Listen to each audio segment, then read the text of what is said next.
So team rope, and I was wanting to make another video of something, a little part of my sermon from the other night that might be of help to you, be a blessing to you. I trained horses my whole life, but we didn't have any one thing that we specialized in. It was quarter horses, but it was sometimes you had Western Pleasure, sometimes Rainers, sometimes Cutters, a lot of ranch horses, trail horses. It was a rare occasion if I ever got to ride the same horse for more than 30 days in a row because there was so many of them moving through there, just dozens a week coming through. We always had probably 100, 150 horses, and I just had to do what I could do to get them ready to sell. But somehow my specialty ended up being, problem horses that would buck somebody off, or horses that learned to flip over backwards, or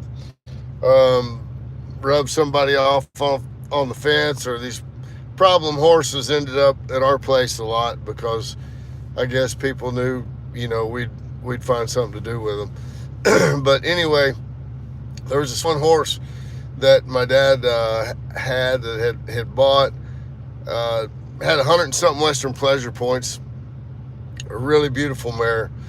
And she had just been with some abusive trainers that had yanked on her face and spurred her, what they call driving a horse into the bridle.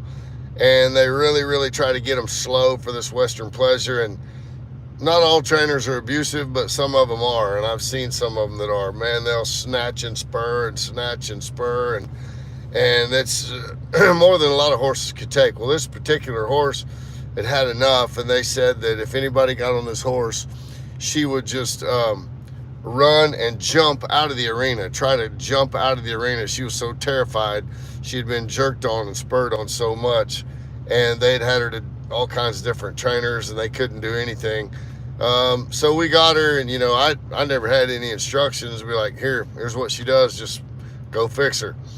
So sure enough, I got on her and saddled her in the arena, and as soon as I hit the saddle, she took off at a dead run. I couldn't even stop her, and she tried to jump a 6-foot pipe fence with me on her. Her chest hit the top rail, and then she kind of staggered back and tried to jump again. And I thought she was going to flip over, so I stepped off. And instead of trying to force her to do something, I just stopped and thought for a minute. I thought, I want to take away everything that reminds her of trauma, everything that reminds her of pain. So I took off the saddle.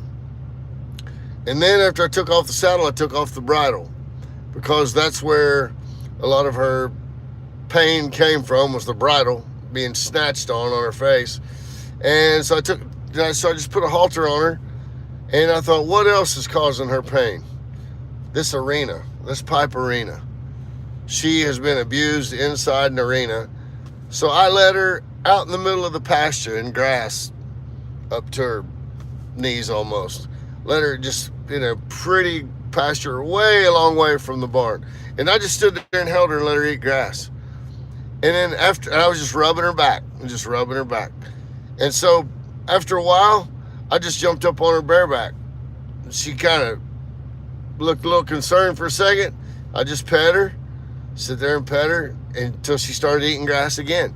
Then pretty soon she started walking around eating grass. I just gave her a head and let her eat grass. Done that for a while. Well, the next day I did the same thing. And the next day I didn't take my spurs off, but I didn't touch her with them. I just kind of squeezed her with my calves a little bit, made her trot.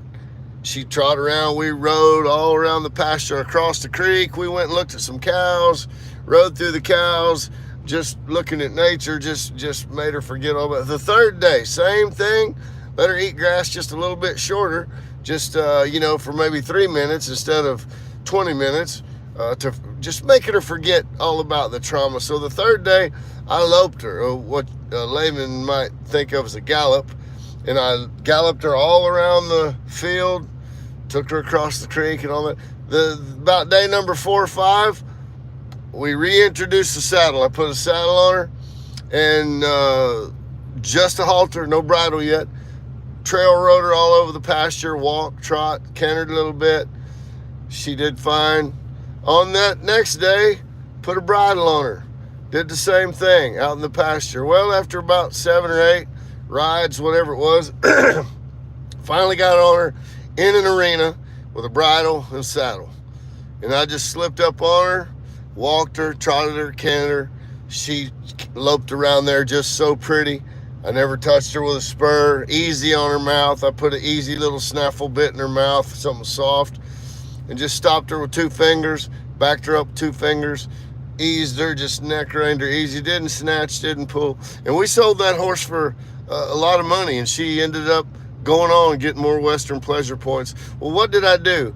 I was trying the whole time to convince her I'm not the guy that abused her. I'm not the guy that was snatching and spurring and trying to do 30 days of training in 30 minutes. That's not who I am. So the whole time, I might look like the guy that abused you. That guy that abused you might have had a cowboy hat, boot, and spurs. But the whole time convincing her I'm not that guy. Let me tell you something. You may be hurt, abused by religion. You might have been hurt and abused in the church. But Jesus is saying, I'm not that guy. I'm not the one that abused you.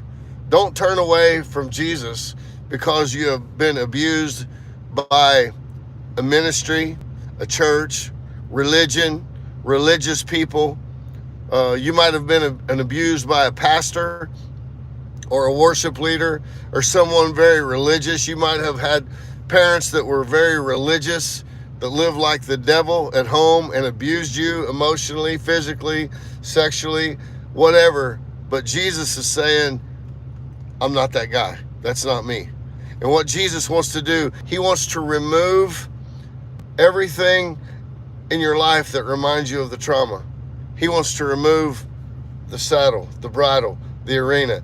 Jesus said, my yoke is easy and my burden is light. Come unto me, all ye that labor and are heavy laden, and I will give you rest.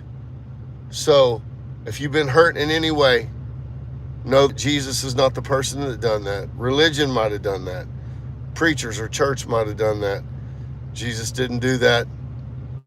Come to Jesus and let him take everything that triggers you about religion, church, salvation, everything away, because Jesus is not that guy. Thank you.